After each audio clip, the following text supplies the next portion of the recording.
Yahawa, siya Yahawasay, ang may likha ng ating buhay. Aba Yahawa.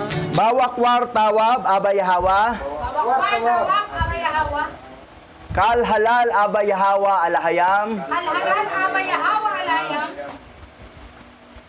Kwam Yasharala, Elda, Oper, Maharlika, Philippine. Tawada, Aba Yahawa. Yaman. So, bago tayo magsimula, dito tayo sa pinakaunang pangalawang aklat ni Enoch, the second book of Enoch, chapter 1 and 10 will be our study. So, 10 nga chapter ang talakayan natin sa second book of Enoch. So, bago tayo magsimula, may babatiin tayo. So, para dumami ang mga bati. Joke lang. Cebuano kasi ang pagbati ay maot. Magka-opposite eh. So, una sa lahat, babatiin natin ang Digos Davao del Sur na pinangunahan ni Pastor Jonard Kabasag. Ang nickname niya ay Jonard Van Yasharala. At ang kanyang anak na matangkad, si Mark Kabasag. At ang kanyang asawa, si Pastora Angie Kabasag. Hindi naman naduduro, kahit nabasag, buo pa rin. So ako'y nagpasalamat dahil ang pinsan ko, my first cousin, si Salvacion Alima ay doon po nakati na. Itong araw na ito, sa araw ng Sabat, ay umati na po ang first cousin kong beautiful na anak ni Papa Lingling, na kapatid ni Papa Lucio na mga Alima. So, purihin ang ating Aba Yahawa na dahil sa mga video na napanood, sa mga programa din nila ni Pastor Junard sa radio at sa ating YouTube channel ay may nakapanood. Nawa ang lahat ng aking mga kamag-anak ng mga Alima dyan sa Digos, sa Davao, kahit na si Pastor Nonoy Maghanoy, mag-anak ko rin yan, pastor siya sa Missionary Baptist dyan sa Digos, at least sinabihan ko, at least wala na tayong pananagutan. Kasi alam niyo sa totoo lang, ang Bible na ginagamit ng sangkatauhan ngayon, yung 66 book, ay Satanic Bible po yun. Bible ng mga fallen angel. Yun po ang totoo. Ang mga fallen angel ay sila rin ang mga Satan. Pero mo, ang nakalagay sa original Bible na may script o manuscript o naging books ay 777 books. Noong 70 AD, ninakaw ng Roman Empire ang scripture, original scripture sa Jerusalem, dinala sa Vatican, ay dinoktor nila. Lahat ng pangalan sa pangalan ng original na Yahweh, nagkatawang tao siya, Yahawashai, at siya ay Alhaya, makagagaho, makapanyal, Alhaya. Pinalitan nilang mga pangalan ng fallen angel. Pero mo, yung Alhayam, ginawa nilang Elohim. Fallen angel po yan. Anunnaki. Yahweh. Fallen angel. Si Ilel yun. Si Gadriel, siya yun si Inki. Fallen angel. So, nakakalungkot nga dahil lahat ng tao sa buong mundo ay nalinglang. Sinabi doon sa Revelation na sumamba sa dragon. Dahil ang pangalan kasing nakalagay doon, God na eh. God. Si Gadriel. So, maraming mga tao sumamba, my God, may expression na, my God, my God. Sa Tagalog, Diyos ko, Diyos ko. Yung tinawag yung Diyos ko, yung tinawag yung God, ay fallen angel po yun, Satan. Tapos, naging Jesus Christ. Shit, alam mo ang Jesus Christ, 10 fallen angel na mayroon sa kanya at 2 prinsipe at 4 na hayop. Na sa Revelation, yung sumamba sa hayop ay dadalhin po sa dagat-dagatang apoy. Marami talagang dadalhin ni Jesus Christ sa impyerno. Nakalungkot, pero salamat sa pinsan ko na talagang pinanood niya ang mga video at doon na nalaman. Nawa, hindi lang ikaw, Gao Basyon, ang makaintindi, makaunawa. Yung ibang mga kamag-anak nating mga alima. Atensyon po lahat ng mga alima. Totoo lang, mga alima ay Manasi tribe po tayo. So, ngayon, biro mo naman mula sa God, Lord, Elohim, Yahweh, Jehovah, Diyos ko, Panginoon, Amin, lahat puro pangalan ni Satanas yan na fallen angel. Tapos ang simbahan ng Christianity, may cross. Sabi niya, walang revolto, wala ng tao, cross lang. Tapos gilagyag tila. Alam ba niyo yung tila? Symbolic ng ahas yan. Yung cross, symbolic ng fallen angel. Angel may pakpak. Tapos, ang Christianity, nagsimula yan ng 305 BC sa Egypt kay Serapis Christos. So, ang 7 fallen angel, pinag-isa kay Serapis Christos. 8, tapos dinagdagan pa ng Leviathan, saka si Dagon na pasok doon, naging 10 na. So, mabuti na lang ang pinsan ko ngayon, for araw na ito ay araw ng Sabat, ay nakati na po siya doon, kila Pastor Jonard, Kabasag. Nawa si Pastor Federico Maghanoy, maintindihan mo yon dahil wala akong sasagutin sa inyo pag nasa impyerno kayo. Sure na sure kasi ang aming binabatayan dito, original Bible po. Original Ancient Hebrew Bible. Ang Bible gamit nyo ay gawa na ng Vatican Canon Law. Kinanonize, binago, dinoktor. At ang pangalan, mga fallen angel. Pati nga mga dictionary na nakaprogram na eh. Yung alahayam doon, automatic ng mag-God sa translation. Sa Tagalog, yung automatic ng Diyos. Tapos yung Lord doon, minsan naging Yahweh, minsan naging Jehovah. Nakaprogram na, linglang talaga ang buong mundo. Grabe, linglang na linglang. Ngayon, nandito na tayo sa huling oras, kailangan magising, gigisingin na ni Abay Hawa, mabalik na ang original niyang pangalan at may gagamitin. So, kumusta kayo dyan, taga Digos? Pastor Jonard, Pastora Angie, pinsan ko na si Basyon Alima, kumusta kayo dyan? At saka si Jania, nandun, yung isang elder siya doon. Diretso tayo sa Ahoy. Ahoy, Iloilo, kay Pastora Meldy Masohol, sa kanyang mga kapatid. Kumusta kayo dyan? At diretso tayo sa Lanao del Norte, sa Mailiangan East, kay Pastora Corazon Castillo. Kumusta kayo dyan? At doon sa may Bato, CI, Sambuanga, Sibugay, kay Pastor Jerry Mayagma.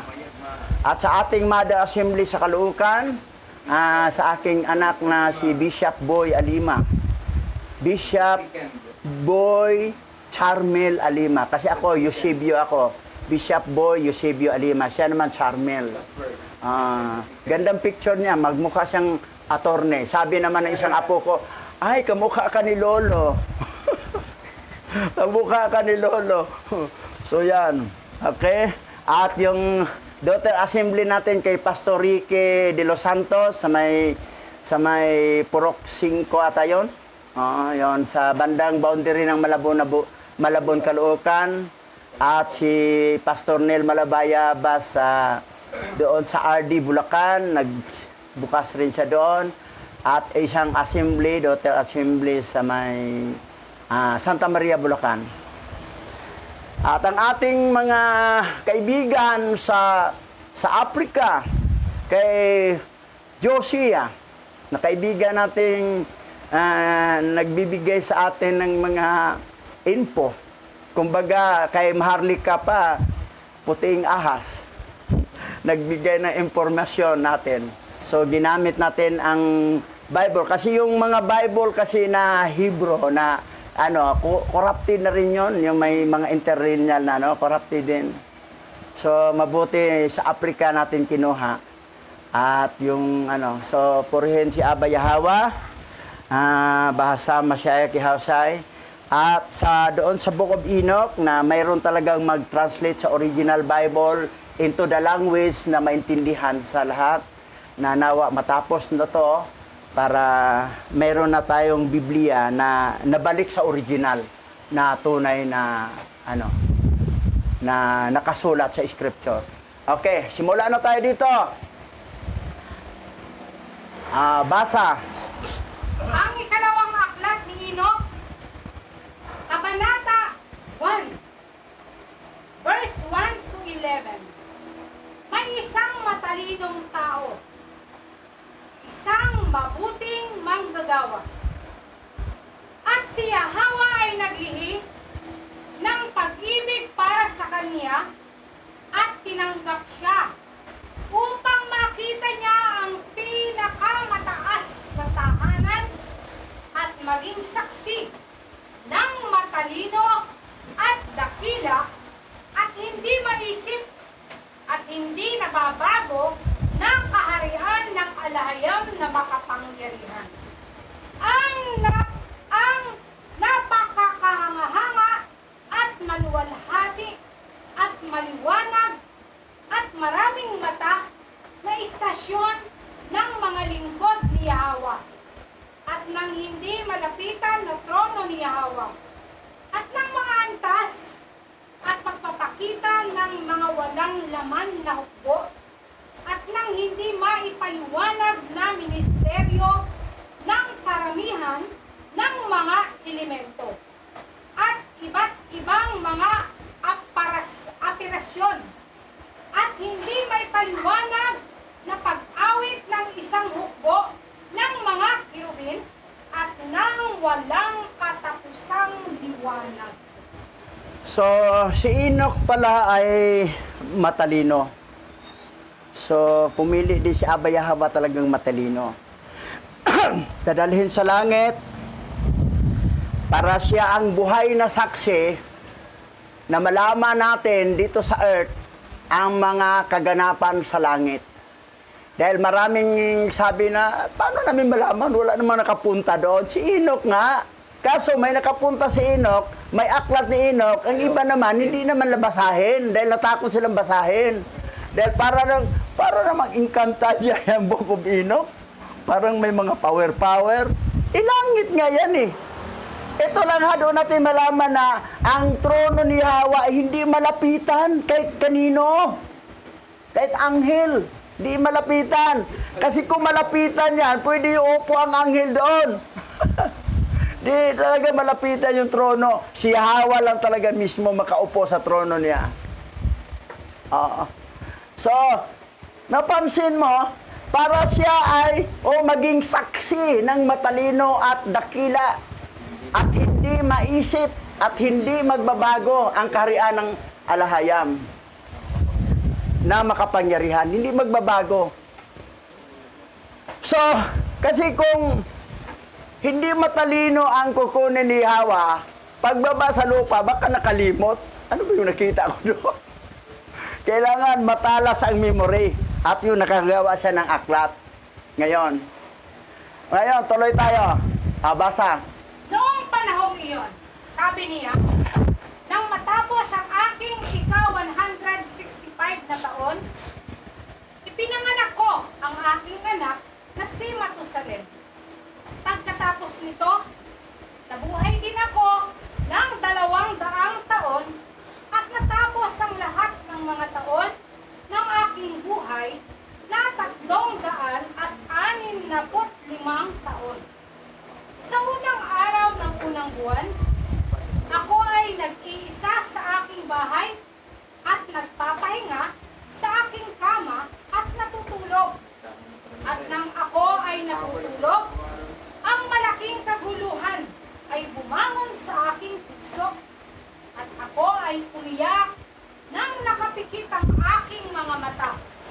ulo.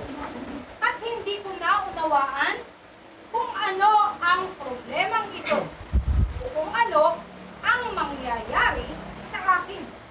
Si Enoch, sa pagtulog niya ay nakakita siya ng pangitain na may mga problema talagang magaganap na mangyayari. Ngayon, alamin natin kung ano pa. Basa. At napakita sa akin ang dalawang lalaki na totoong malalaki, na ano pa't hindi ko nakita ang gaya nito sa lupa. Ang kanilang mga mukha ay nagniningning na parang araw. Ang kanilang mga mata ay parang nagniningas na liwanag. At mula sa kanilang mga labi ay nagmumula ang apoy na nakadamit at umaawit ng mga uri ng lila. Ang kanilang mga pakpak ay mas maliwanag kaysa ginto.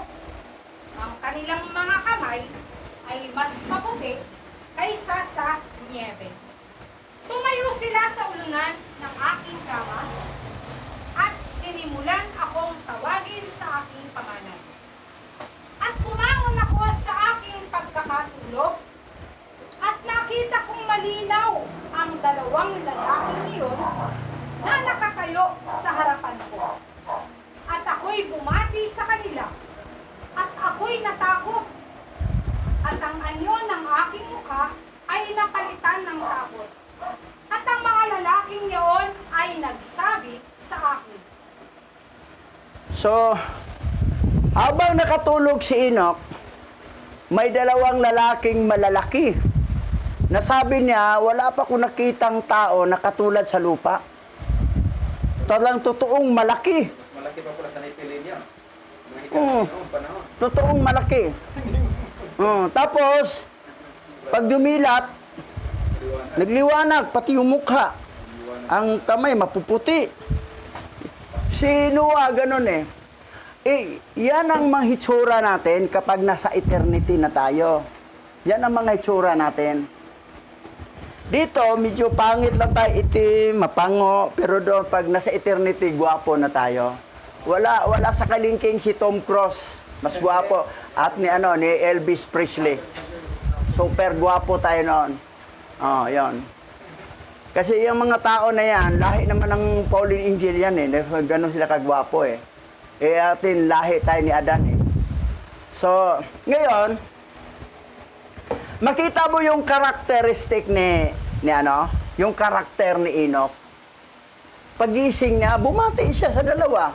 Mayroon siyang, kahit natakot siya, pero nandoon yung ugali niyang paggalang. Bawakar tawab. Kasi Hebrew parang salita nila doon eh. Original Hebrew, Paleo Hebrew.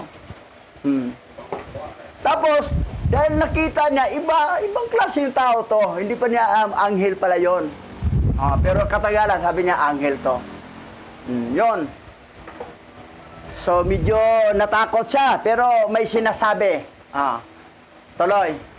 Lakasan mo ang iyong loob, Enoch. Huwag kang matakot. Ang walang hanggang alahayam ay nagpadala sa amin sa iyo. At sasampa ka ngayon na kasama namin sa langit. At iyong sasabihin sa iyong mga anak at sa iyong buong sambayan ang lahat ng kanilang gagawin nang wala ka sa lupa sa iyong bahay. At sasabihin mo na huwag ka nilang hahanapin hanggang sa ibalik ka sa kanila ni Yahweh. At ako'y nagmadaling sumunod sa kanila. At ako'y lumabas sa aking bahay. At ako'y nagtungo sa mga pintuan, gaya ng iniutos sa akin. At aking tinawag ang aking mga anak na si Matusalem, at si Regim, at si Gaydad. At ipinaalam ko sa kanila ang lahat ng mga kababalaghan na sinabi sa akin ng mga lalaking yaon. Tingnan mo yung ugali ni Enoch. Talagang mabuting tao talaga si Enoch. Pag sinabi, sumunod na tayo, at ako'y nagmamadaling sumunod sa kanila. at ako'y lumabas sa aking bahay. Hindi yung pag sumunod, mabagal pang kumilos. Nagmamadali agad. Tingnan mo sa karakter ni Enoch. Talagang si Enoch ay mabait, masunurin, magalang. Hindi mabagal na sumunod, pero parang uod gumalaw. Parang sunod. Sa Bisaya pa, sugot pero pungot. Sugot nga pero pungot naman. Pero siya, nagmamadaling sumunod, nagmamadaling sumunod. Yan ang hinahanap ni Abba Yahweh, yung gagamitin niya. Sumunod. Pinatawag niya ang kanyang anak, Matusalem, si Regem, at saka si Gaydad. Ngayon, tingnan natin ang karakter ni Enoch, ha? Habang nandito sa lupa, basa.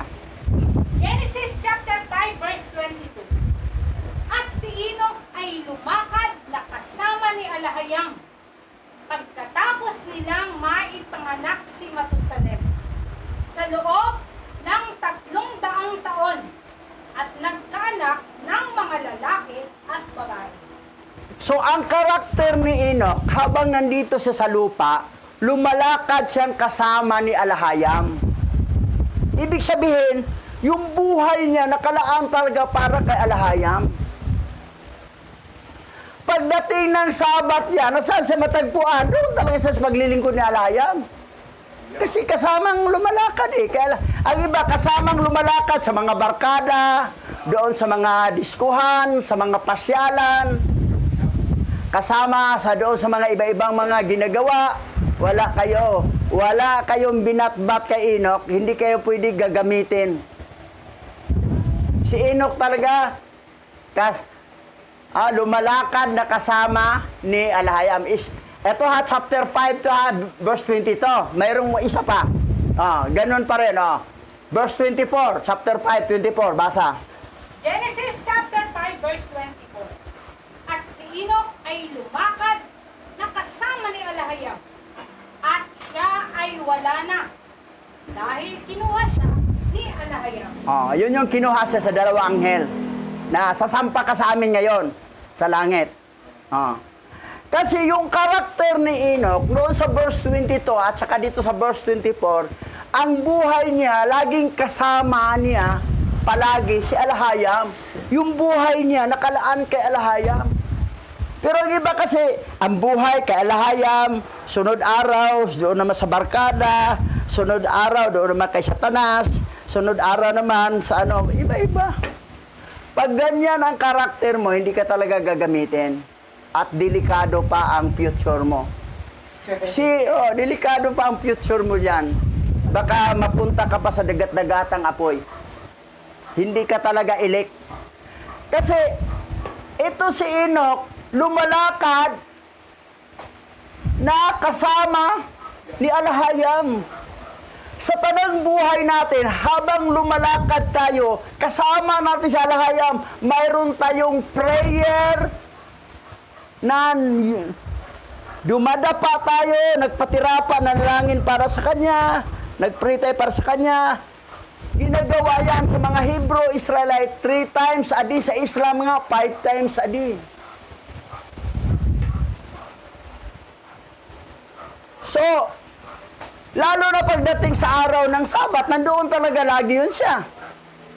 Dahil lumalakad siya kasama ni Alahayam. Ang iba, ang galing-galing mag-chat-chat na Alahayam, pero ang problema, lumalakad siya, hindi naman si Alahayam kasama. Iba naman ang kasama. So, wala talaga. Wala talaga. Nakakalungkot. Ngayon, tuloy natin. Basa. Ang ikalawang aklat ni Enoch, Kabanata 2, verse 1. Makinig kayo sa akin, mga anak ko. Hindi ko alam kung saan ako paroroon o kung ano ang mangyayari sa akin.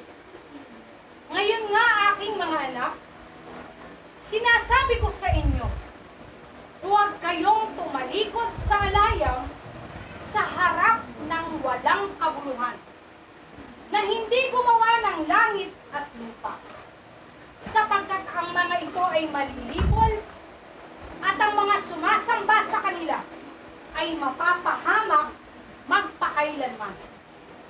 Naway magtiwala kayo ng lubos sa Yahawa ng inyong buong puso at matakot kayo sa Kanya. At ngayon, mga anak ko, huwag isipin ng sino man na hanapin ako hanggang sa ibalik ako ni Yahawa sa inyo. So bago kinuha si Enoch, dalhin ng dalawang anghel sa langit, talagang nagpapaalam mo na siya sa mga anak. Sabi ng anghel, magpapaalam ka sa mga anak mo, sa mga ano mo. Nagpaalam, ito yung bili ni Enoch. Hindi hanapin. Sabi niya, huwag kayong tumalikod sa alahayam. Huwag tumalikod. Ang iba tumatalikod na eh. Hindi na nakarap kay alahayam, tumatalikod na. Tapos, isa pa rito, sa harap ng walang kabuluhan at hindi gumawa ng langit at lupa. Ano ba yung walang kabuluhan na hindi gumawa ng langit at lupa? O na, rebolto. Ibig sabihin, huwag mong palitan si Aba Yahawa ng rebolto. Pangalawa, huwag mong palitan siya ng pera. Hindi na gumagawa ng langit at lupa yung pera na yan eh. Yung karangalan sa lupa, yung kasikatan sa lupa. So, kasi ang mga sumasamba ay mapapahamak magpakailanman. Gustong idiin ni Enoch sa kanyang mga anak na huwag tumalikod kay alahayam at huwag nilang tangkilikin ang mga bagay sa lupa o sa mga ginawang pagsamba sa mga hindi naman totoong lumikha sa langit lupa. Ibig sabihin, idolatry o rebolto. At sinabi pa niya rito, lubos, magtiwala kayo ng lubos sa Yahawa. Magtiwala ng lubos. Ang iba naman, paano magtiwala? Pag hindi tayo maghanap ng pera, ano tayo kakainin? Walang tiwala. Naubos ang gasol. Pero may kapalit naman. Nagpadala si nakabili ng gasol. Magtiwala lang talaga. Magtiwala. Pero mo naabot ng 3 months, almost 4 months ang gasol bago naubos. Pero mo, milagro yun eh. Almost 4 months. It's yung naubos na, kinabukasan, yung napunta na sa Quezon City, nagpadala yung isang daughter assembly natin, yan, nakabili ng gasol. Pero mabuti, mayroon namang yung rice cooker, yun naman ang ginamit mo na. At ito pa, naway magtiwala kayo ng lubos sa Yahawa ng inyong buong puso at matakot kayo sa Kanya. Ang iba naman, medyo nagtiwala pa minsan-minsan, minsan hindi. Tapos, wala talagang takot kay Yahawa. Walang takot. Kasi kung may takot ka kay Yahawa, hindi mo pwedeng labagin ang kanyang utos, especially sa Torah.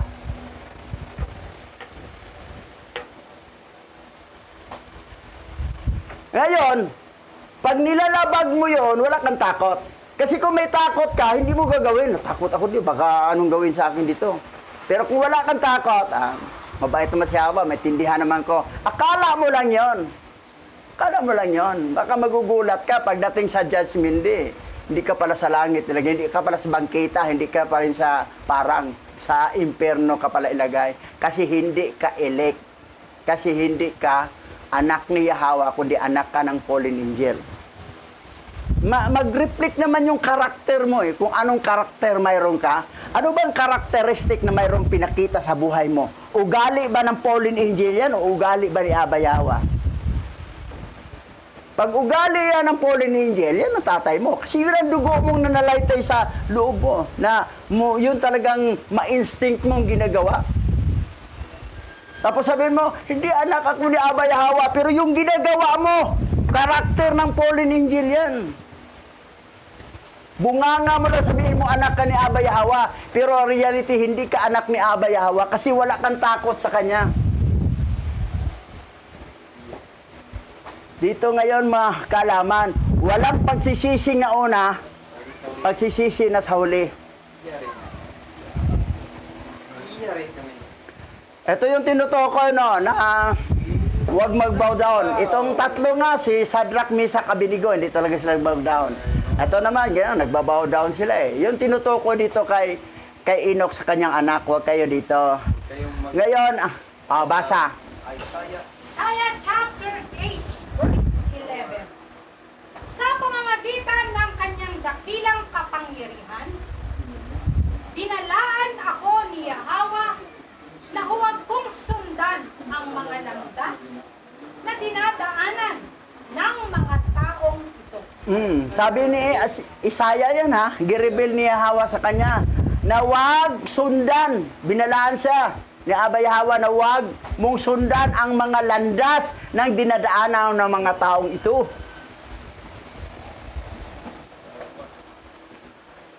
Majority pa naman yan sa lahat ng tao sa buong mundo. Yung iba nga, bumibili pa niyan para magkaroon sa bahay.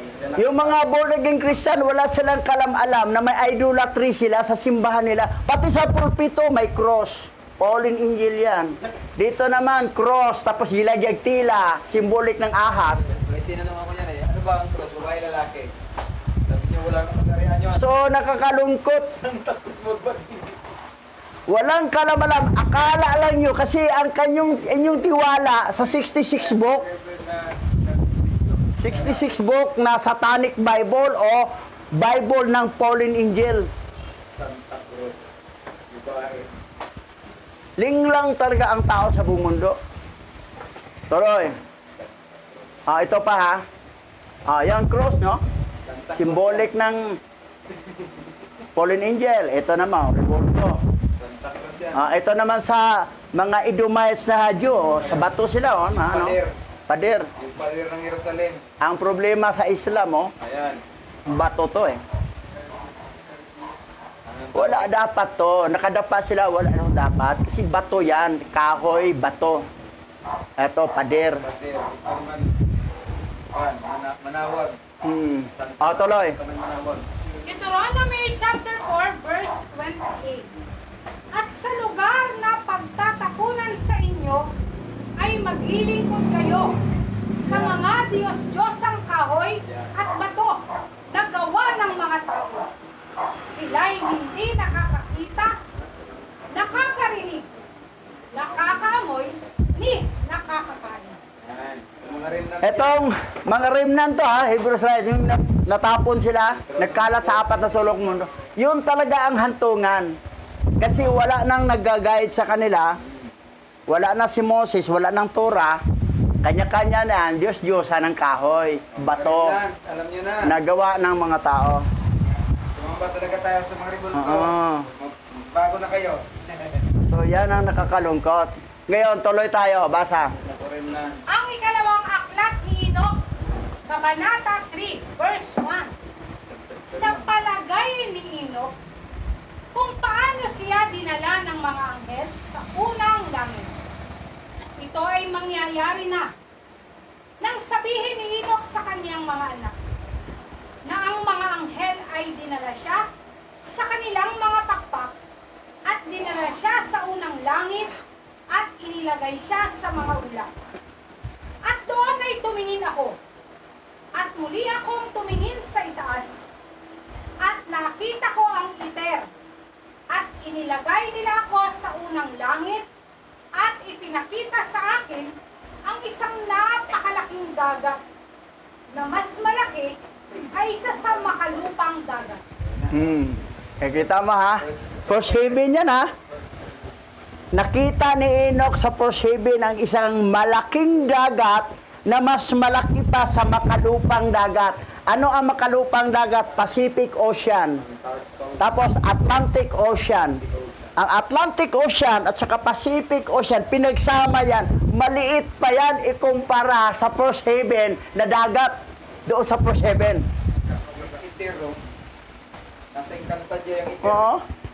Ipinakita sa akin ang isang napakalaking dagat na mas malaki kaysa makalupang dagat.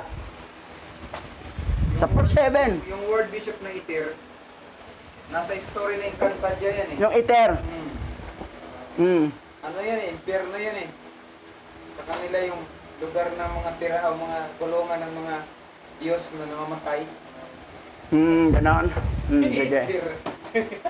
Yung tuminga, sa second heaven niya natingin niya kasi tumingala siya. Doon nakita ang iter sa second heaven eh. Tuloy tayo. Ang ikalawang aklat ni Enoch, Kabanata 4, verse 1. Ng mga anghel na naghahari sa mga bituin. Dinala nila sa harap ko ang mga matatanda at pinuno ng mga utos ng bituin. At ipinakita sa akin ang 200 anghel na namamahala sa mga bituin at ang kanilang mga paglilingkod sa langit at lumilipad sa kanilang mga pakpak at lumiligid sa lahat ng naglalayag. Actually, ang mga bituin, angel din yan. Pero may nag-supervise na lang 200 anghel nga nagbabantay din sa mga bituin. Ganon. Mga pinuno nila. Ganon katindi. Lumilipad sila. Ang kanilang mga pakpak. Lumiligid sa lahat ng paglalayag. Parang naglalayag sila. Tuloy. Ang ikalawang aklat ni Enoch, Kabanata 5, verse 1. Kung paano pinapanatili ng mga anghel ang mga bodega ng niebe. At dito ako ay tumingin sa ibaba at nakita ang mga kayamanan ng niebe. At ang mga anghel na nag-iingat ng kanilang kakilakilabot na mga kamalig. At ang mga ulap kung saan sila nagmumula at kung saan sila pumapasok. Biro mo, sa first heaven to ha. May mga lalagayan. May mga budiga, mga lagayan sa mga nibi. Na yung parang tawag dito ay mga kamalig. Kakilakilabot pa ng mga kamalig. At ang mga ulap kung saan sila nagmumula at kung saan sila pumapasok. Nakita ni Enoch yan ha. Buhay na saksi si Enoch nakita sa first heaven. May mga budiga, mga kamalig doon sa first heaven. Tuloy natin. Kilakilabot. Sabihin mga pangit yung lugar. Basa. Ang ikalawang aklat ni Enoch, Kabanata 6, verse 1. Niligaw eh. Ng hamog at ng langis ng ulibo at iba't ibang mga bulaklak. Kanilang ipinakita sa akin ang kayamanan ng hamog na parang langis ng ulibo at ang anyo ng anyo niyaon na gaya ng lahat ng bulaklak sa lupa. At marami pang mga anghel na nagbabantay sa mga kayamanan ng mga bagay na ito at kung paano sila ginawang magsara at magbukas. Pero mo ha, ang anghel nagbabantay para sila mga security guard. Sila pala tayo ng kayamanan. Sila ang magsara at magbukas. Makikita nila, may iba-ibang bulaklak, mga olibo, langis, hamog. Nasa first heaven yan. Nakita ni Enoch. Tuloy tayo. Basa.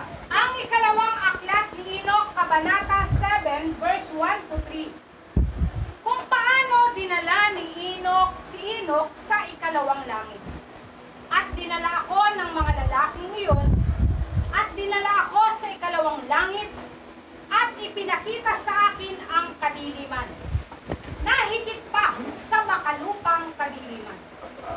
At doon, nakita ko ang mga bilanggo na nakabitin, nagmamasid, naghihintay sa dakila at walang hanggan na paghatol.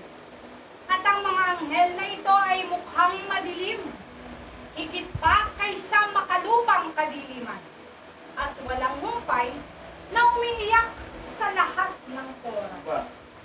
Sobrang dilim Mas madilim pa dito ha, sa makalupang Kadiliman. kadiliman. Mas dilim pa ron. Ngit-ngit kayo diyan. Oo, madilim. Pangit-ngita. Kapag tayo na ay magkaroon na tayo ng glorified body, kahit madilim yan, maliwanag kasi pagbuka ng mata natin, parang flashlight yun. Kitang-kita. Yun pala. So walang malabong mata natin doon, puro tayo maliwanag. Kasi, excuse me, kasi may ilaw na katulad ng mga anghel.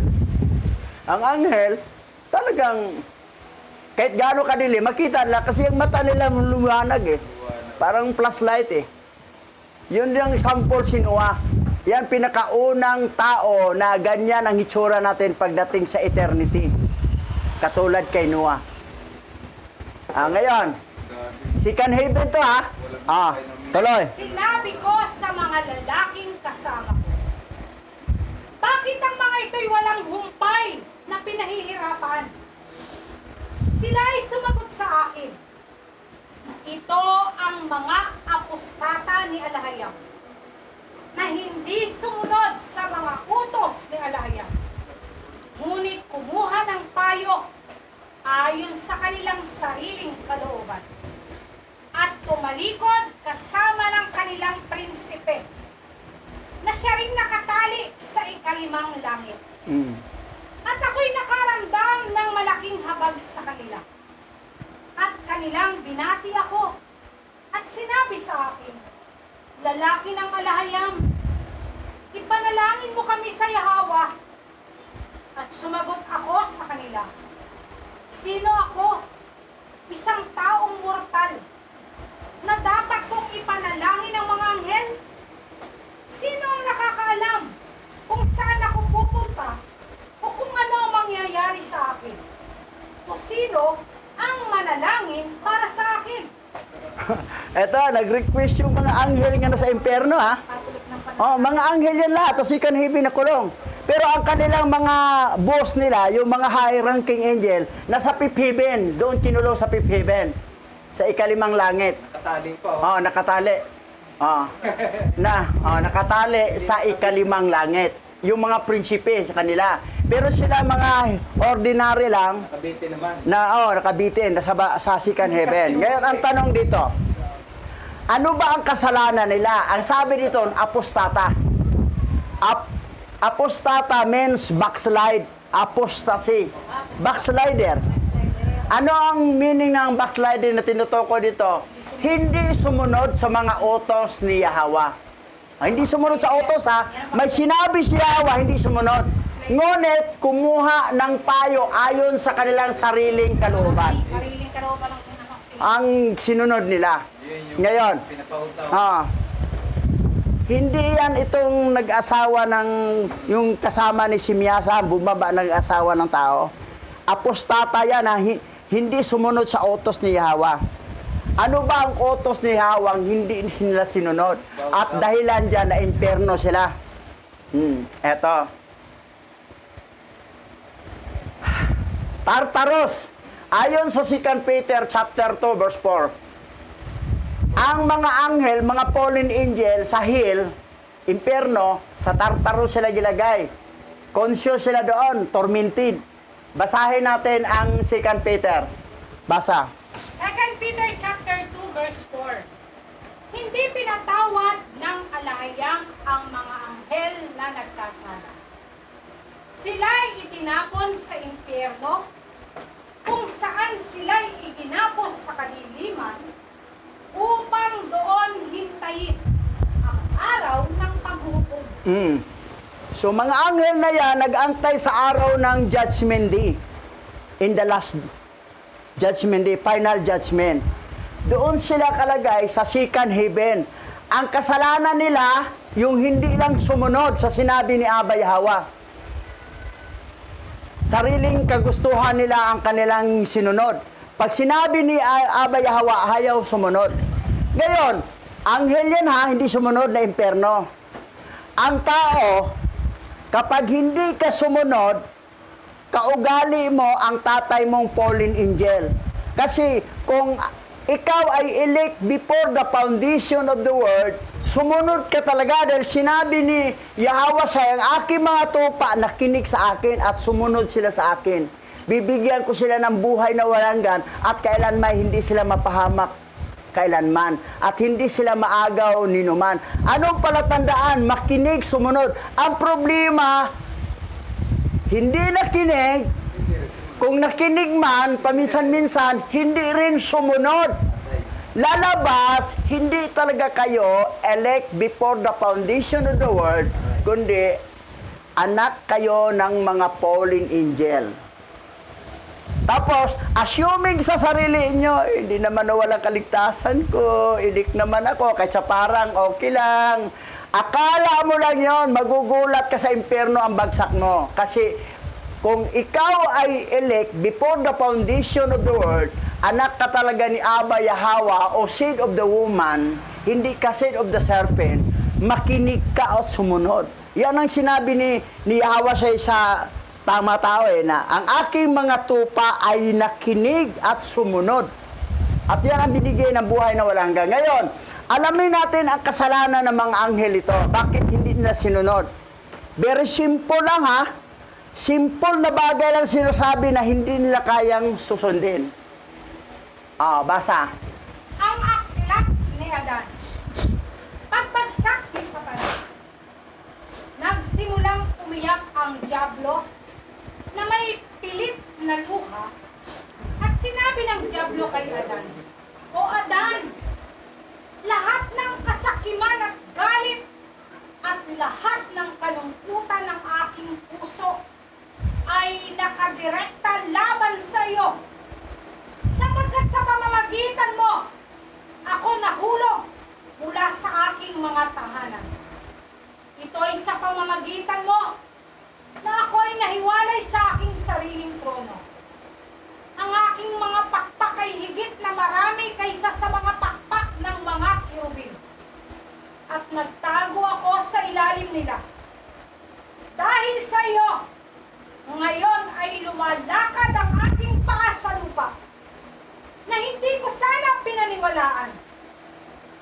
Sumagot si Adan sa dyablo at sinabi sa kanya, Ano ang aking kasalanan? Kung saan nagawa ko ang lahat ng iyan sa iyo? Eto ha. Sinong dyablo to? Si tuloy. Sumagot ang dyablo sa kanya at sinabi sa kanya, Wala kang ginawa sa akin. Ngunit dahil sa iyo, kaya ako nahulog sa lupa.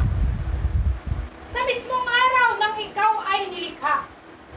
Sa araw na iyon, ako ay bumagsak mula sa harap ng mukha ng alahayam.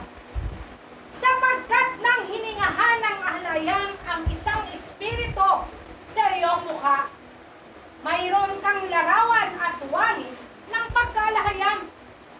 At pagkatapos ay dumating si Michael. Iniharap ka niya at pinayuko ka sa harap ng alahayam. At sinabi ng alahayam kay Michael, Nilikha ko si Adan ayon sa aking larawan at aking pagkalahayam.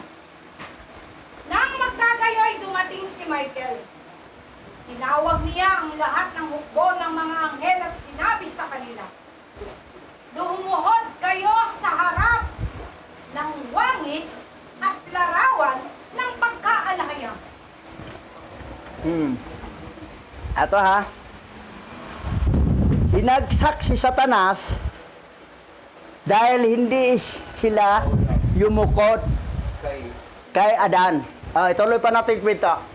At pagkatapos nang tawagin sila ni Michael at ang lahat ay yumukod sa iyo, tinawag din niya ako. At sinabi ko sa kaniya, Lumayo ka sa akin, sapagkat hindi ako yuyukod sa kanya na mas bata sa akin. Sa katunayan, ako ang adawan bago siya, at nararapat na siya ang yumukod sa akin. Narinig yun ang 6 na klase ng iba pang mga anghel, at ang aking pananalita ay ikinatuwa nila, at hindi sila yumukod sa iyo. Nang magkagayoy, nagalit ang alahayam sa amin, at inutusan kami o sila at ako na itapon sa lupa mula sa aming mga tahanan. Tungkol sa iyo, inutusan kanyang manirahan sa paraiso. Nang aking matanto na ako'y bumagsak sa harap mo, na ako ay nasa kagipitan at ikaw ay nasa kapahingahan. Anong kasalanan? Yung mga anghel, nakarinig na sa sinabi ni Bilyar, si Bilyar to eh. Ayaw rin yung muko, tuwang-tuwa pa sila eh. Yun ang kasalanan, napunta sila sa second heaven. Eto naman silang Bilyar, nasa fifth heaven sila. Alala nila may nakapagtanggol sila. Yan lang ang nangyayari. Ayaw sumunod sa utos ni Yahweh. Wala nga silang takot kay Yahweh eh. Alhayam eh. Di ba sabi ni Enoch sa kanyang anak, matakot kayo sa Yahweh. Ang iba walang takot. Eto mga anghel, wala namang problema kay Yahweh to. Yumuko naman sila kay Yahweh. Ang ayaw nang yukuhan nila, si Adan lang. Kasi parang, mas bata sa amin bago lang nilikha yan. Tapos payuruin kami. Inilikha ngayang kalawarawa, kawangis ng pagkaalahayam. Dapat irespeto. Si Yahweh na mismo nagsabi. Ngayon, itong mga tao, ayaw pumunta rito sa araw ng Sabat para yumuko sa Yahweh. Bago tayo magsimula, yumuko tayo. Ayaw eh. Walang takot kay Yahweh. Akala ba nila, hindi kayo elect? Hindi kayo elect pag ganyan ang karakter nyo. Ugali kayo, ang ugali nyo ay ugali ng tatay nyong fallen angel na hindi rin yumuko. Hindi gumalang, walang takot sa Yahweh. Akala ba ninyo, assuming sa langit kayo, ang galing-galing, kilala mo, abay Yahweh, lahim, kalalaga. Alam mo, knowledge lang, hit knowledge lang alam mo. Pero yung characteristic mo, ayaw kang mag-bow down, ayaw kang sumunod sa Torah. Magugulat ka na, akala ko bakit sa parang nalako sa bangkita, hindi ba impyerno pala ito eh. Yan. Kasi hindi kayo sumunod, kasi ang ugali niyong sinusundan, ugali ng tatay niyong fallen angel na ayaw sumunod. Sinabi, simple lang ha, sumunod lang, mag-bow down lang kayo dan. Pero sinabi ni Michael, nag-bow down, no? At pagkatapos ng tawagin sila ni Michael, ang lahat na yumuko sa iyo. Tinawag din nila ako, ang lahat ay yumukod sa iyo. Tinawag din siya at sinabi niya sa kanya, lumayo ka sa akin, sapagkat hindi ako yukod sa kanya na mas bata sa akin. Sa katunayan, ako ang adawan bago siya. Yabang eh. Yun yung tinatawag na apostata. Ayaw sumunod. May mga knowledge niya eh. Hindi na ko, Jesus, Yahweh, Yahawan ako. Oh, ang galing-galing pang magpasok-pasok doon sa GC.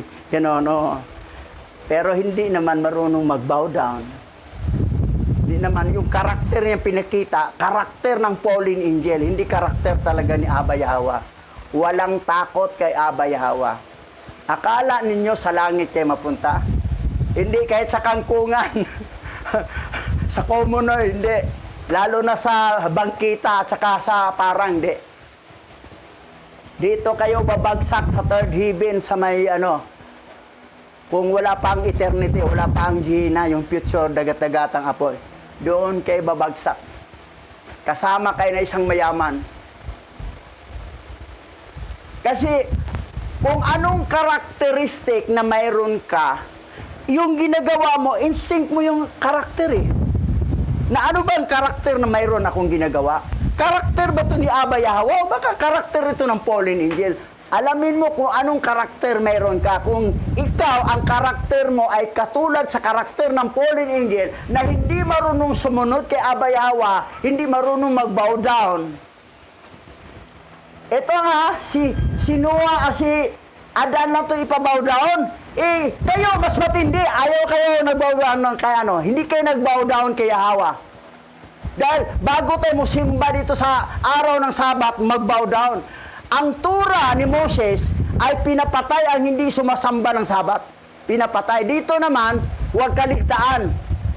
Pagdalo, lalo nang malapit na ang pagdating. Sinabi huwag ligtaan, pero ang husga ninyo doon sa impyerno. Kasi katulad lang kayo itong mga anghel itong pasaway. Nakakalungkot nga eh. Bilyar. Nakakalungkot. Maraming nag-assuming. Kahit nabaptize pa kayo, wala yon. Kasi ang karakter ninyo, may nabaptize pa, natigok lang itong bago. Tapos, bumalik naman kay Satanas pagsamba. Wala yon, sa impyerno yon. May malagay, hindi yan sa paradise. Nainlove ko ulit eh. Wala. Nikog maniyag mga kasikuan, baboy. Oo. Si earthpig, gagkan, kabayo, butike, turista. Kasi kung anong dugong mayroon ka, yun yung karakter mong gagawin eh. Turista, ba? Oh, ugali mo yun eh. Kasi yun ang ugali ng tatay mo. Yung dugong na nalaytay sa katawan mo, kung dugo ng fallen angel mo, ang pinakita mong ugali, kaugalian din ng fallen angel. Kung ang dugo nandyan sa'yo ay binhi ni Hawa na tinatawag na seed of the woman, ipapakita yung karakter mo bilang isang pinili talaga before the foundation of the world. Ito, prangkahan nito, bato-bato sa langit tamaan, bukol. At hindi lang bukol, imperno ang bagsak nyo. Tuloy. Nang magkagayoy, nilayon kong gantihan ka upang maiwalay kita sa paraiso ng kasiyahan. Gaya ng pagkahiwalay ko dahil sa iyo. Nang marinig iyon ni Adan, sumigaw siya sa malakas na tinig at nagsabi, Yahawa, nasa iyong mga kamay ang aking buhay. Ilayo mo sa akin ang kaaway na ito, na nagnanais na iligaw ako at naghahangad na sirain ang aking lahi. At dahil sa kanya ay nawala si Eva. Sa sandaling iyon, hindi na makikita si Bilyar. Tungkol kay Adan, nanatili siya sa tubig at nagsisi. Ngunit si Eva ay bumagsak sa lupa na parang isang patay. Pagkatapos ay tumayo siya mula sa lupa. So, sinong fallen angel yon na binagsak na may nakarinig na 6 na klaseng mga anghel din na sino natuwa din at sumunod sa kanyang hindi nag-bow down kay Adan? Si Bilyar. Hindi si Gadriel ha, si Bilyar yon. Bilyar. Si Bilyar. Hindi si Mane, hindi si Carlos. Si Bilyar na fallen angel. Yan ang nangyari. Siya pala yung pinagsimula ng din ng iba. Oo, siya. Siya pala. Siya ang nagpasimuno ng na huwag kayo mag-bow down. Ayun, 5 yung mga leader. Oo. 5, 6 sila. Tuloy. Ang ikalawang aklat ni Enoch, Kabanata 8, verse 1. Nang pag-akala ni Enoch sa ikatlong langit, at kinuha ko ng mga lalaking iyon, at dinala ako sa ikatlong langit, at inilagay ako roon.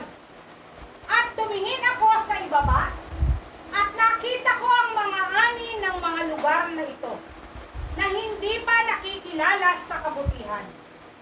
At nakita ko ang lahat ay maganda na namumulaklak na puno. At namasdan ko ang kanilang mga bunga, na mabango, at lahat ng pagkain na dala ng mga ito ay bumubula na may mabangong pagbuga. Third heaven na yan ha. Dinala na si Enoch sa third heaven. Tuloy-tuloy to hanggang 10 heaven to. Oo. Pero hanggang third heaven lang tayo muna. Okay, tuloy. Ano pang nangyari? At sa gitna ng mga punong kahoy ng buhay, sa dakong iyon, kung saan ang Yahawa ay nagpapahinga, kapag siya ay umahon sa paraiso. At ang punong kahoy na ito ay hindi maipaliwanag na kabutihan at halimuyak, at pinalamutian ng higit sa bawat bagay na umiiral. At sa lahat ng panig, ito ay nasa anyong ginto at makula, at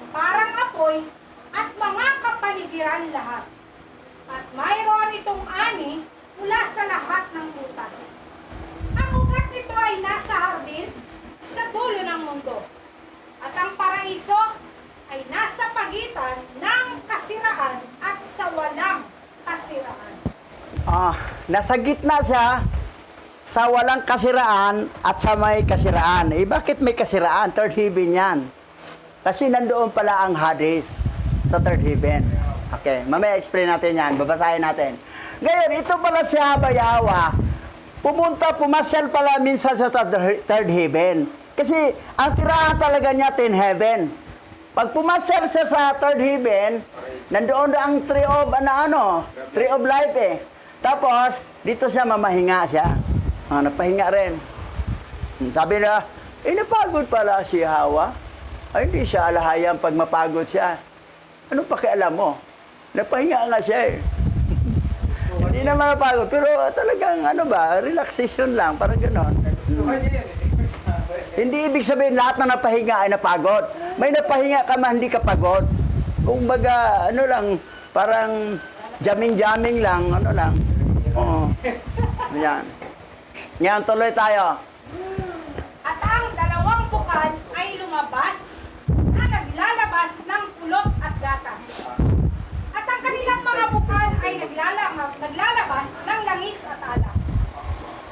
At sila ay naghihiwalay sa 4 na bahagi at lumiligid sa tahimik na landas at bumaba sa paraiso ng Eden, sa pagitan ng kasarian at sa walang kasarian. At mula doon sila ay humayo sa kahabaan ng mundo at nagkaroon ng pag-ikot sa kanilang bilog, maging tulad ng iba pang mga elemento. At dito ay walang punong hindi namumunga, at bawat lugar ay pinagpala. At mayroong 300 anghel na napakaliwanag na nag-iingat sa hardin at sa walang humpay na maganda na pag-awit at walang tahimik na mga tinig ay naglilingkod kay Yahwa sa lahat ng araw at oras. At sinabi ko, napakaganda ng lugar na ito. At sinabi sa akin ng mga lalaking iyon. Sa third heaven yan ha. Bandang paradise yan. Napakaganda ang lugar na yon. Walang punong hindi namumunga. Yun doon. Tapos, yung mga anghel naman, laging umaawit. Mahilig pala si Yahwa sa awit eh. Music lover pala. Yung mga seraphim ang inutosan niyang umawit eh. Yahwa will make a way. Ganda ng mga boses ng mga yun. Where there seem to be no way. Nagibagin daw. Oo. Walang latang. Pastora, pag na doon, awit-awit din na rin doon. Yung mga singer dito, pagdating, singer din yon. Kasabay mo ang mga, yung mga kerubim. Yung 144,000 ay nag-aawit din yan. Nakaalam sa awit, sila lang nakaalam. Pero nakita ko sa ibang bansa, mga GC, hindi talaga nila alam ang 144,000 na iyon yun ang yung pinatay ni Herodes na 144,000 na sanggol. Hindi talaga nila nakakuha. Yung mga Hebrew Israelites sa ibang bansa, sa India, lahat nakikita ko yung mga chat-chat nila eh. Tapos nag-ano ba sila, bakit si Dan? Wala, hindi kasama si Dan dito. Wala daw si Dan. Walang lahi ni Dan na sanggol na pinatay ni Herodes eh. Dahil napatay ni Herodes, yung hinahanap na matsambahan si Yahwa siya napatayin, nakatakas na pupuntang Egypt eh. So, naabot ng 144,000, walang tribe of Dan. Kasi gusto nila na makasama sila sa 144,000. Nagnasa sila. Ayaw nila ang tribe of Dan kasi hindi daw siya makasama. So, ayaw ko, wala. Nasa YouTube na natin yung topic na yan eh. So, yan. Minsan kasi may i-reveal talaga ni Hawa kung sino ang i-reveal na bibigyan niya ng mag-unawa sa kanyang salita. Pero yan lang ikakatuwa ko na binigyan tayo ng pag-unawa. Tuloy. Ang ikalawang aklat ni Enoch, Kabanata 9, verse 1.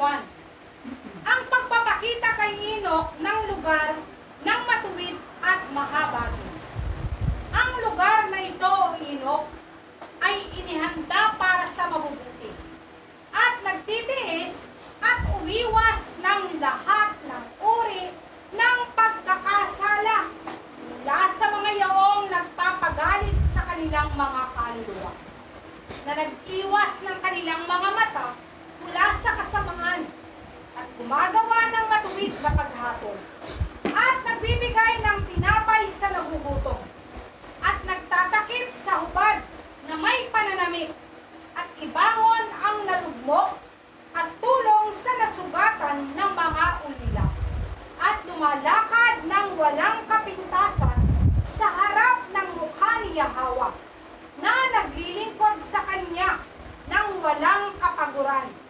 At para sa kanila ay inihanda ang lugar na ito para sa walang hanggang mana. Ito yung karakter na isang tao na dito sila qualified mailagay sa paraiso, sa third heaven.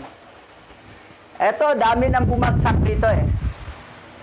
Etong naglilingkod sa kanya ng walang kapaguran. Maraming babagsak dyan. Kasi wala ng L3, di na ko. May edad na ko, maglalakad, napapagod ako. Ang mapunta dyan, yung naglilingkod na walang kapaguran. Pagdating sa mga makamundong bagay, alam ko wala kang kapaguran, lalo na pera ng pag-usapan. Ha? Tatay, oh. Pag pera ng pag-usapan, wala kang kapaguran. Pero pag paglilingkod kay Abba Yahweh, napapagod ako. Halata talaga na anak ka ng fallen angel, hindi ka anak ni Abba Yahweh. Kasi ganyan ang karakter mo. Ang dadalhin doon, naglilingkod sa kanya ng walang kapaguran. Isa pa, inahanda para sa mabubuti at nagtitiis, umiwas sa lahat ng uri ng pagkakasala. Umiiwas sa lahat ng uri ng pagkakasala, umiiwas. Pero iba hindi umiiwas, lumalapit pa. Pag lumalapit ka sa kasalanan, meaning to say, hindi ka anak ni Abba Yahweh. You are not seed of the woman. You are seed of the serpent, anak ng fallen angel. Lumalapit ka sa kasalanan, umiwas, lumayo. Dito makikita, oh. At ang kanilang mga mata mula sa kasamaan. Nag-iwas ang kanilang mga mata mula sa kasamaan. Kasi ang mata ang sanay sa pagkakasala. Kasi yun nakakita eh. Nagbigay ng tinapay sa mga nagugutom. Matulungin. At nagtatakip sa hubad na mga pananamit. At ibangon ang mga nalugmok. Bibigay ng mga tulong sa mga tulong. Yung mga nawalang damit, Bigyan. So, yan ang karakter talaga ng mga maliligtas. na may Pag wala kang karakter na mayroon dito, kunwari lang, nagpakitang tao lang, plastikan lang, pero lumabas talagang tunay na ugali na ganon, hindi ka talaga para dito. Mayroong para doon, mamaya. Sa itong, marami kayong damit, mamigay kayo sa mga damit. Dito tayo. Ito yung papunta sa bandang north yan siya. Sige. Nakasampo. Ang ikalawang aklat ni Enoch, Kabanata 10, verse 1 to 3. Dito nila ipinakita kay Enoch ang kakilakilabot na lugar at iba't ibang pagpapahirap. Yan na. At ang dalawang lalaking iyon ay dinala ko sa hilagang bahagi. At ipinakita sa akin doon ang isang napakakilabot na lugar. At mayroong lahat ng uri ng pagpapahirap sa lugar na iyon. Malupit na kadiliman at walang liwanag at dilim ang paligid. Dahil madilim ang apoy na patuloy na nagniningas at may nagniningas na ilog na lumalabas. At ang buong lugar na iyon ay apoy sa lahat ng dako. At saan man ay may hamog na nagyelo at yelo. Uhaw at nanginginig. Habang ang mga gapos ay napakalupit. At ang mga anghel ay natatakot at walang awa. Na may dalang galit na mga sandata. Walang awa na pagpapahirap. At sinabi ko, sa Aba, totoong kakilakilabot kilabot ang dakong ito. Third heaven pa rin yan ha. Bandang, bandang north to siya. Hilagang bahagi. Oh, hilagang bahagi, oh. Hilaga, north yun. Bandang north, hilagang bahagi. Sa norte. Sa bandang north, kasi ang paradise kasi, nasa gitna siya ng kasiraan at walang kasiraan. Yung walang kasiraan, yun yung doon tihanan sa mga naliligtas. Yung kasiraan, ito yon. Oh, nandyan sa gitna. Ah. Silangan, banda. Ngayon, ito yun ha, kakilakilabot. Ang apoy pa naman doon nila ay madilim. Itim. May apoy pa lang itim na apoy. Walang liwanag kasi may apoy nga pero itim naman. Tuloy tayo. Yan. Tingnan natin ang nangyari kay Lucas ha. Lucas. Sa aklat ni Lucas. Yung mayaman at saka sila sa Sige. Ayan, kwento nila sa mga. Lucas chapter 16, verse 19 to 26. May isang mayamang laging nagdaramit ng mamahalin at saganang-sagana sa pagkain araw-araw. May isa namang pulubing nagngangalang Lazaro na tagtad ng sugat sa katawan at nakahiga sa may pintuan ng mayaman. Sa hangad na matapunan man lamang ng mga mumong nahuhulog mula sa hapag ng mayaman. At doon nilalapitan siya ng mga aso at tinidilaan ang kanyang mga sugat. Namatay ang pulubi at siya'y dinala ng mga anghel sa piling ni Abraham sa langit bilang isang tarangal. Namatay rin ang mayaman at inilibing. So, tingnan natin yung status ng buhay ng mayaman ha. Ang mayaman ay nakadaramit ng mamahalin. Signature ang mga damit, mamahalin. Wala siyang damit na galing sa Divisoria o galing sa ukay-ukay. Saganang-sagana sa pagkain araw-araw. Wala siyang ulam na bagoong o tuyo. Puros masasarap. Masasarap ang kanyang ulam. Namatay ang pulubi, dinala sa piling ni Abraham, sa third heaven yan. Namatay rin ang mayaman. Sa third heaven rin yan ang mayaman. Kaya lang doon sa kahirapan, sa third heaven. Bakit masabi? Kasi sa mga pastor ng sa ilalim ng lupa daw. Ang pagitan, bangin lang ha. Okay, tuloy tayo. Basa. Sa gitna ng kanyang pagdurusa sa daigdig ng mga patay, natanaw ng mayaman si Lazaro sa piling ni Abraham. Kaya't sumigaw siya, "Amang Abraham, maawa po kayo sa akin. Utusan po ninyo si Lazaro na isawsaw sa tubig ang dulo ng kanyang daliri at pasain ang aking dila dahil ako'y naghihirap sa apoy na ito." Ngunit sumagot si Abraham, "Anak, alalahanin mong nagpasasaka sa buhay noong ikaw ay nasa lupa. At si Lazaro naman ay nagtinis ng kahirapan. Subalit ngayon ay maligaya siya rito, samantalang ikaw na may nagdurusa riyan.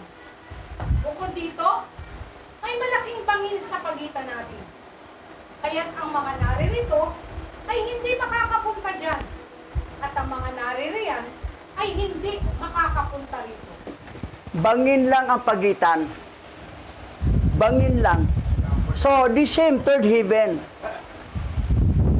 Bangin lang. At saka nakita niya kung sabihin mo na ang mayaman ay nasa sa ilalim ng lupa, si Lazaro ay sa third heaven, dadaan pa ka ng earth, the first heaven, second heaven, paano makikita? Paano makapag-usap? May telepono doon. Wala, takilid yung theology ninyo, mga pastor, ng ganyang paniwala. Pareho third heaven yan, ang location na yan. Bandang north lang ang Hades. So, Book of Enoch, aralin nyo ang Book of Enoch, second Book of Enoch. Ngayon, sabi rito, bukod dito may malaking bangin sa pagitan natin. Kaya ang mga naririto ay hindi makapunta dyan at ang mga nariyan ay hindi makapunta rito. May bangin. Bangin lang ang pagitan. So, pareho same third heaven. Ang Hades at saka Paradise, pareho ang location third heaven. Bandang North lang.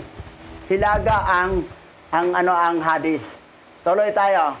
Basa. At ang mga lalaking iyon ay nagsabi sa akin, ang lugar na ito, O Enoch, ay inihanda para sa mga yaong mapastangan kay Alayam, na sa lupa ay nagsasagawa ng kasalanan laban sa kalikasan, na siyang katiwalaan ng bata ayon sa sodomikong paraan, Oh.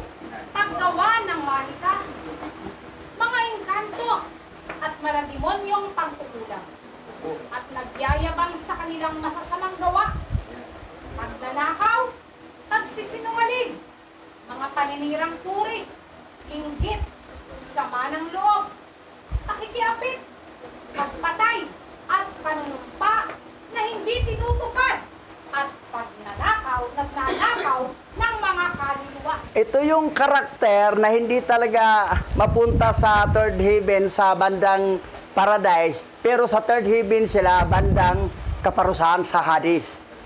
Dito sila. Una, sinisira nila ang kalikasan. Po, mga Samantala, nagsagawa ng kasalanan laban sa kalikasan. paglalagi. Pangalawa, katiwalian sa bata. Ayon sa sodomikong paraan, yung nanghihipo ng mga bata, yung mga bading, na kung ikaw ay manghihipo ka ng bata, kasi gusto mo hipuin yung titi ng bata, Yun, sasabihin itong hindi ka talaga, sa Hades ka talaga mailagay, hindi ka sa paradise. Kasi ang ugali mo, ugali ng fallen angel. Kasi ang mga angel kasi, walang gender yan sa langit. Pag bumaba sila, maging Gregory, magkakaroon sila ng gender. Minsan mag-gender silang babae, minsan mag-gender na lalaki. Katulad ni Bilyar, nag-gender ng babae, dahil doon niya nalinglang si Iba eh. So ang lahat ng mga bakla, bayot, tumboy, yung tumboy o in other word, yung tawag ng synonym ng tomboy. Yung ugaling lalaki ay yan, babae siya. babae pero ugaling lalaki. Ngayon, ang matindi ngayon, nasa batas na natin ngayon na pwede ikasal ang babae sa babae, lalaki sa lalaki. Para ng Sodoma at Gomora na ang ating bansa. Lesbian na tawag doon, lesbian. Lesbian pala, lesbian. Lesbian o tomboy. Lesbian. Yan ay mga anak ng fallen angel. Fallen angel ang tatay nyo. Kasi ang karakter nyo, karakter ng fallen angel. Ito pa, yung manggagawa ng mahika, mahilig sa magic, yung kanto, yung demonyong bangkukulam, yung mahilig mangkulam, nabayaran ka, kulamin mo, gagamit ka ng manika, may karayom, gano'n. Tapos ang kinulan mo, gano'n. Namatay na. Yan ay mga anak na mga fallen angel yan, ay sila ay mapupunta talaga sa lugar na ito. At mayayabang. Kanilang masamang Mayayabang sa kanilang masamang ginawa. Pero mo masamang ginawa, pinagyayabang pa nila. Magnanakaw. Yung magbigay ng tithes, pag nanakaw yan. Nagsisinungaling. Mga paninirang pori. Inggit, sama ng loob, yan, marites. Kaya may kiapid, sipingan mo yung babae na hindi mo asawa. Pagpatay, yan. Tapos yung panunumpa na hindi tinutupad. Mangako ka, tapos hindi mo tuparin ang pangako, gidivert mo ang pera. Nako, ugali ng fallen angel yan. Pag once magbitaw ka ng pangako, kahit anong mangyari, tuparin mo yon. Huwag mong babaguhin yun kasi pangako mo yun eh. Pero pag gusto mo talaga na may ugali ka talagang babaguhin ang pangako mo, lalabas na anak ka ng fallen angel, huwag kang umasa sa langit ka mapunta sa third heaven sa paradise. Doon ka sa third heaven sa Hades. At sa pagdating ng huling judgment day, doon ka sa Gehenna, sa dagat-dagatang apoy ang bagsak. Kasi yung ugali mo eh. Birthday. Yung hindi tumutupad, at ang mga nagnanakaw ng kaluluwa. Paano ka magnakaw ng kaluluwa? Yung nag-birthday ka, yung kaluluwa ay binigay mo doon sa demonyo. Para magkatawan. Para magkaroon siya ng kaluluwa ang demonyo. Nagnakaw ka ng kaluluwa sa iba at binagay mo doon sa demonyo sa pamagitan ng pag-birthday mo. Yung pala may namamatay kung may nag-birthday. Yan. Nagsasaksakan sila eh. Oh, yan. Tuloy.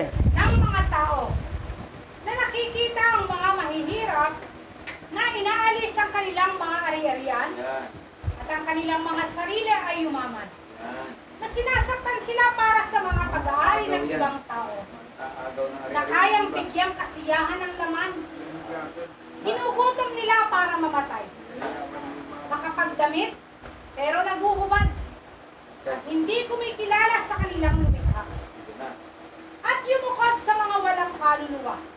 Walang buhay na mga idolatriya na hindi nakakakita o nakakarinig na mga walang kabuluhang Diyos-Diyosan na nagtayo rin ng mga larawang tinabas at yumukod sa mga gawa ng kamay.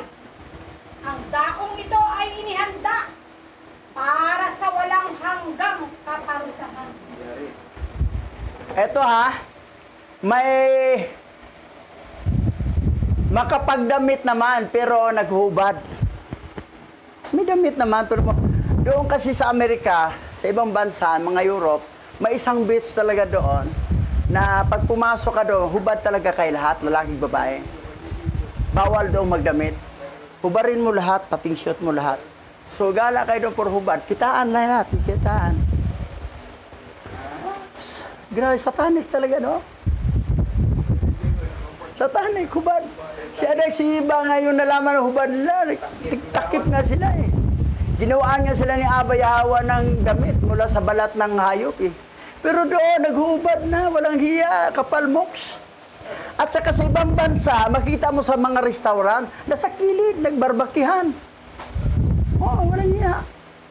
Nagbarbakihan na sa kilid. Hindi naman makapunta sa hotel. Ginugutom nila para mamatayan Yung mga mayayaman na ano eh. Yung lipid sila. Mga matapobre. Yung mga alila nila, pinapakabaho na hindi pinapakain. Di pinakain. Yan yun. Yung mga Ginugutom nila para mamatay. mga taikon na mga matapobre. Pinugutom nila ang mga tauhan nila para mamatay. So, yan ang mga ugali ng mga fallen angel. Pag yan ang mga ugali na yan nasa tao, halata na ang tatay nila fallen angel. Serpent seed sila. Impyerno talaga ang bagsak. Sabi niya, kilala naman ng Yahawa. Diba yung mga parisog sa Dose, lumalapit, nagpabautismo din sa kay Hawa Shai. Sabi ni Juan Bautista, akala ba niyo makatakas kayo sa parusahan darating? Kayong mga anak ng olupong. Di talaga. Pero tanggap nila. Mayroon naman iba, tanggap ko si Abayawa. Okay. Original pangalan. Pero yung ugali niya, pinakita niya, ugali ng fallen angel. Pag hindi niya kayang gawin ang ugali ng ni Yahawa, ang ugali ng fallen angel ang kasi yun talagang dugo na mayroon ka. Re-reflect talaga sa'yo yun. Tuloy. Dito tayo, basa. 1 John chapter 3 verse 9 to 10. Siya na pinanganak sa alahayam ay hindi magpapatuloy sa kasalanan. Dahil ang kanyang binhi ay sisibol sa kanya at hindi maaaring magpatuloy sa kasalanan. Dahil siya ay ipinanganak sa alahayam. At malalaman natin kung sino ang mga anak ni Alahayam at ang mga anak ni Satanas. Ang bawat taong hindi gumagawa ng mabuti ay hindi sa Alahayam. At gayon din, ang bawat isa na hindi nagmamahal sa kanyang kapatid. So dito makilala kung sino talaga ang anak ni Alahayam, kung sino ang anak ni Satanas.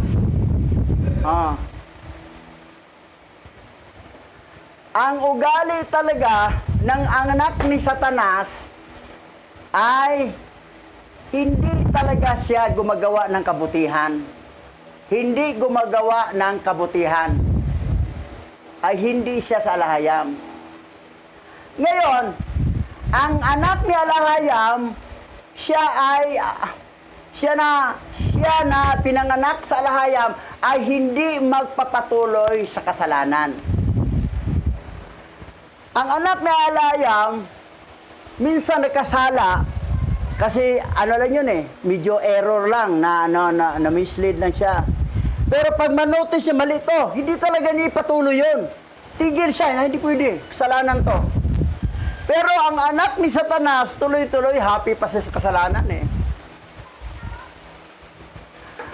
Ano ba ang kasalanan? Yung paglabag sa kautusan.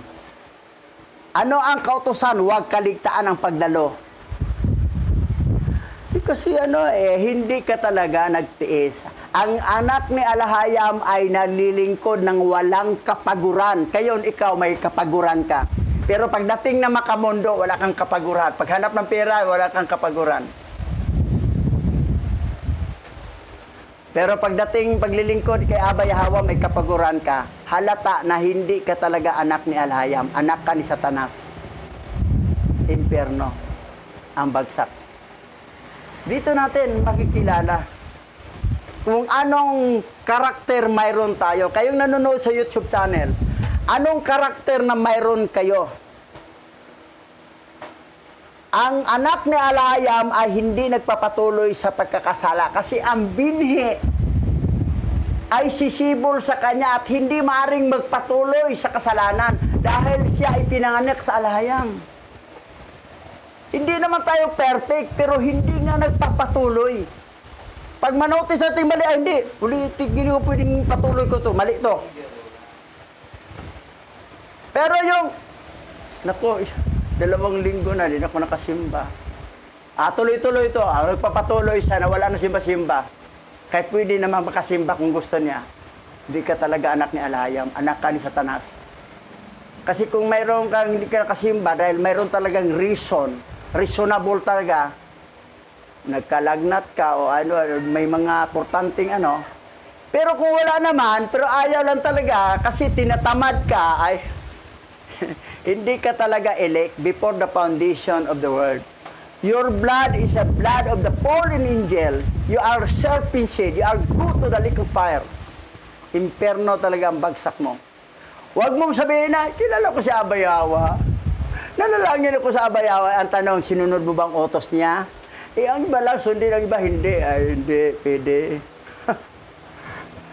Pag ganyan, maraming ang magugulat nga. Akala ko ba sa langit ko mapunta? Kahit sa bangkita na lang, sa parang, bakit dito ako sa imperno? Kasi yung dugo mo, dugo ng fallen angel. Tuloy. John chapter 10, verse 27 to 28. Nakikinig sa akin ang aking mga tupa. Nakikilala ko sila at sumusunod sila sa akin. Binibigyan ko sila ng buhay na walang hanggan. Kailanmay hindi sila mapapahamak at hindi sila maaagaw sa akin ni numan. Ngayon, ang kanila kasi dito lang sila unawain to Sa 28, binibigyan ko sila ng buhay na wala hanggat, kailanman hindi sila mapapahamak at hindi sila agawin ni numan. Pero, bakit nasabi ito? Dahil dito, nakikinig sa akin ang aking mga tupa. Nakikilala ko sila at sumusunod sila sa akin. Ang tanong, sumusunod ka ba? Nakinig ka ba? Ay, hindi ka nakinig, hindi ka man muatin. Napakinggan mo ang salita niya pag dumalo ka sa gawain. Dahil may pangangaral, salita yun ni Alahayam na pinangangaral. Ngayon, di ka dumalo. Tapos, ang nangyari ay hindi ka pa sumusunod. Ay, hindi ka qualified dito. Kasi ang sinabihan nitong never lose salvation, yung mayroong eternal security, yung nakikinig at sumunod. Ang aking mga nakikinig sa akin ang aking mga tupa. Nakikilala ko sila, kilala talaga ni Abay Hawa ang tupa niya. Hindi ka pwedeng magkunwari na, kilala niya. at sumusunod sila sa akin. Ang question yan, hindi kayo sumusunod at hindi rin kayo makinig. Kung makinig naman, paminsan-minsan. Pero yung pagsunod, sutil talaga. Tulibagbag talaga, hindi talaga sumunod. So, wala ka dito. Yung promise na never lost salvation. Dito lang, di ba wala kaligtasan? Kahit gumawa tayo ng kalokohan, wala nakikinig at sumusunod.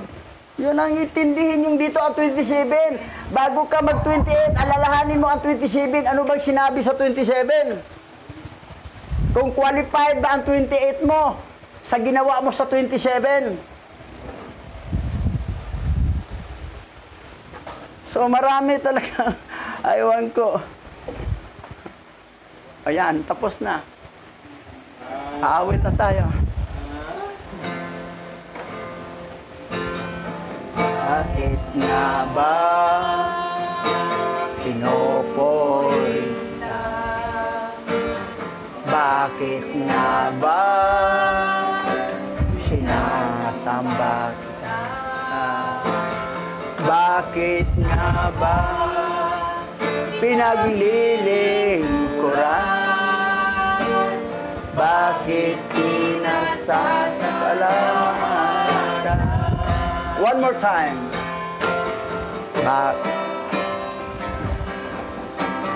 Bakit nga ba pinupuri kita? Bakit nga ba sinasamba kita? Bakit nga ba pinaglilingkuran? Bakit pinasasalamatan? Nais ko'y purihin ka, hindi dahil sa pagpapala. Nais ko'y awitan ka, hindi dahil sa himala. Nais ko'y ibigin ka,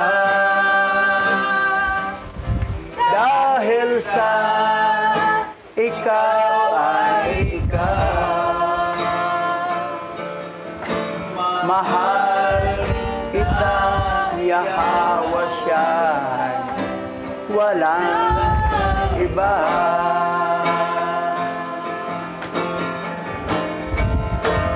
Nais ko'y purihin ka,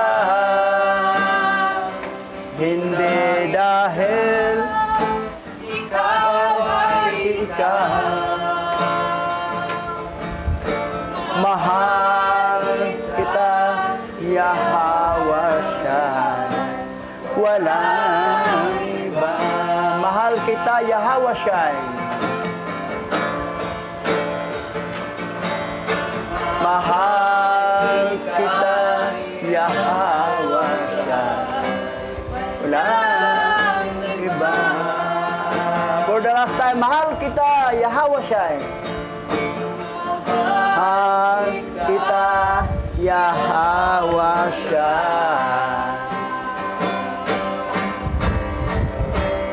walang iba. Alalawaya, alalawaya, alalawaya, alalawaya. Tayo po ay manalangin, Pastor Richard, sa ating closing prayer. Muli po tayo sama-samang manalangin. O aming Aba Yahweh, ang tunay na alahayam na aming sinasamba, pinararangalan, pinagrilingkuran. Kayo po ay patuloy na aming itinataas sa aming mga buhay. O aming Yahweh, alam po ninyo ang sistema at kalakaran ng sanglibutang ito na akin aming kinaroroonan. Lahat ng bagay ay pinaghihirapan upang makamit.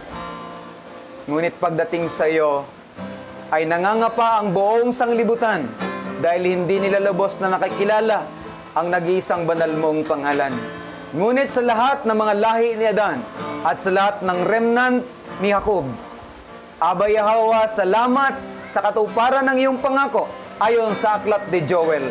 Mauunawaan ka ng iyong mga anak, maiintindihan nila ang iyong salita, at kikilalanin tatanggapin nila ang iyong nasain, sapagkat ang banal na raw kakadas ay mananahan sa bawat isa sa kanila. At sa panahong ito, aming Yahweh, nalalapit na ang kawakasan. Dumarating na ang iba't ibang uri ng mga sakuna na hindi expected ng lahat ng tao. Dumarating na ang mga bagay na tanda upang ang iyong muling pagbabalik sa pamamagitan ng dakila naming hari, si Mashiach Yahushai, at ang paghahanda ng sanglibutang ito upang salakayin at digmain ka sa iyong muling pagparito. At ang bawat mga pananampalataya na lumilitaw sa sanglibutang ito, ayaw nilang tanggapin ang pangalan mo at ayaw din nilang talikuran ang tinanggap at minahal ng sanglibutan dahil sa Bibliang binuktor. O aming Yahweh, sa mga araw na ito, ang iyong pag-iingat, ang iyong kalinga at pagbibigay ng kasapatan, kapunuan sa aming mga pangangailangan ang aming inihiling.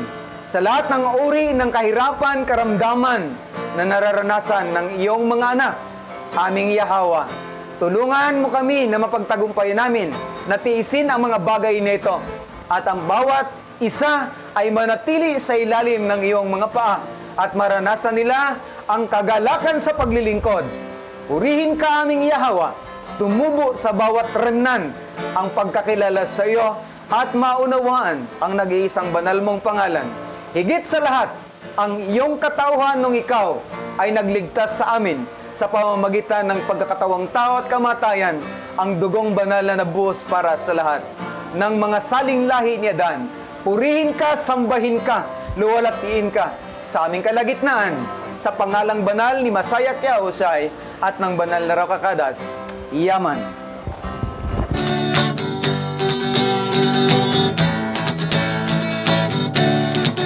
Aba Yahweh, siya Yahweh asay, ang may likha ng ating buhay. Aba Yahweh,